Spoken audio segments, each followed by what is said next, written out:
are worthy to be praised, my Lord. All sufficient God, you are worthy to be praised, my Lord. All sufficient God, you are worthy to be praised, my Lord. Hello, my name is Abrahams-Appiah, and I'm excited to be coming your way once again. In our new series about the pastor's wife, I'm going to start this session with the topic, expectations of a pastor's wife. The good news is, I am a pastor's wife myself and became a pastor's wife the day I got married to a young pastor who, by the grace of God, has been serving actively in ministry for over 25 years. A pastor's wife is somebody who marries somebody in one of the fivefold ministries. And so if you are aware of the fivefold ministries from the book of Ephesians, we have the apostles, we have the pastors, we have the teachers, we have the evangelists, and we have also the prophets. Now you could be a lady married to anybody in this fivefold ministry, and generically the term pastor's wife is used for you. Now, when you become a pastor's wife, there are a few expectations that go along with this role. And these expectations may be known or unknown by the spouse of the pastor, meaning the pastor's wife. And so let's look at these expectations and how they affect the work of a pastor's wife. Three major expectations are what I'm going to be talking about. And the first one is the expectations from your spouse. So as a pastor's wife, your spouse, that is the pastor, the evangelist, apostle, teacher, prophet, has expectations of you. And what are some of the expectations? One, he expects you to be supportive. He expects you to be a partner in ministry. He expects you to understand him. Sometimes he expects you to understand the members he's working with.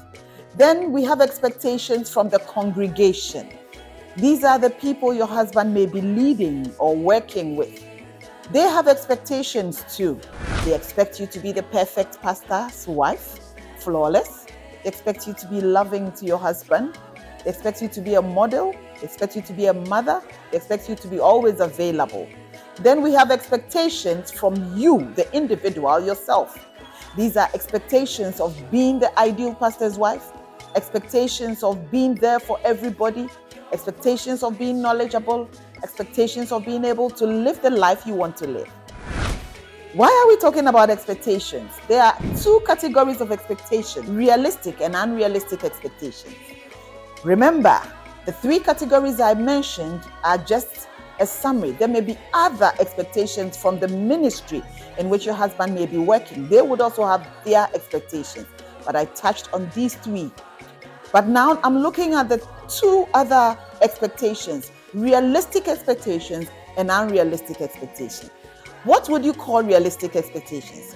These are expectations that are important, are necessary, and if possible, you should be able to do them. For example, if your husband expects you to be supportive, that's realistic. If your husband expects you to be available for every program, that can be unrealistic because you may have your own schedules, you may have your own identity, you may have your own ability and capacity and responsibilities in addition to that role. So the realistic and unrealistic expectations, if not properly handled, can create stress for the pastor's wife.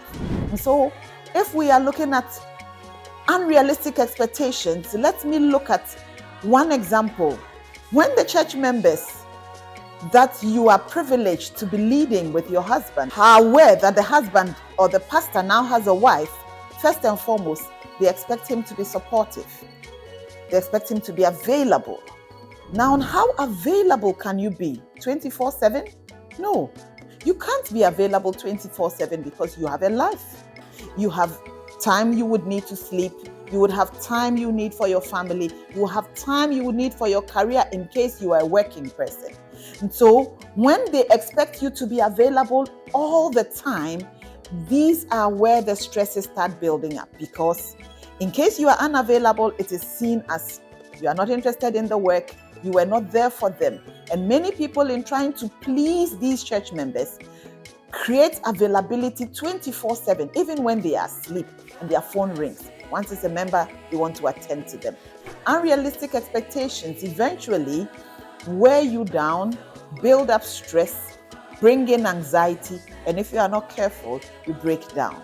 So be mindful that there are expectations from the pastor, expectations from the congregation, expectations from yourself. Also remember, there are realistic and unrealistic expectations. And it's important for you to, one, understand that these expectations exist. You cannot meet up with every expectation. And so you need to understand what we call boundaries. I'll be talking more about boundaries in my next video. But in summary, expectations are good. When you have expectations, they can act as goals. They can act as something to work towards, objectives. But the good expectations are helpful. The unrealistic expectations are draining. They can weaken you, they can limit you, and they can break you down eventually. Pastor's wives. Being a pastor's wife is a privilege in itself. Being a pastor's wife has its own roles and responsibilities we'll talk about in other videos. Being a pastor's wife can be very exciting, but being a pastor's wife has its challenges and its unique dimensions that the more you learn and understand these dimensions, the better you are at working in this role. In case you are watching me and you're a pastor's wife, you could reach out for help on any of the numbers on the screen. You could also share this video with other pastors' wives, hoping that this education will help them. You could also make sure that in case you are not a pastor's wife, refer these videos to other pastors' wives who may need this knowledge to be able to function a little more effectively. Expectations are good, but make sure that these expectations are realistic. And finally, I close with this scripture. Wisdom is profitable to direct. Having wisdom will help you manage the expectations and make sure that you use only realistic expectations to live your life. Whether it's from your husband, whether it's from the congregation, whether it's from yourself, these expectations should be in line with godly wisdom. Thank you for joining me. In case you haven't subscribed to our YouTube channel, Abrahams-Appiah, please subscribe. Click on the notification bell. Whenever there's a new video, you'll be alerted. Share the video and join me in our next video.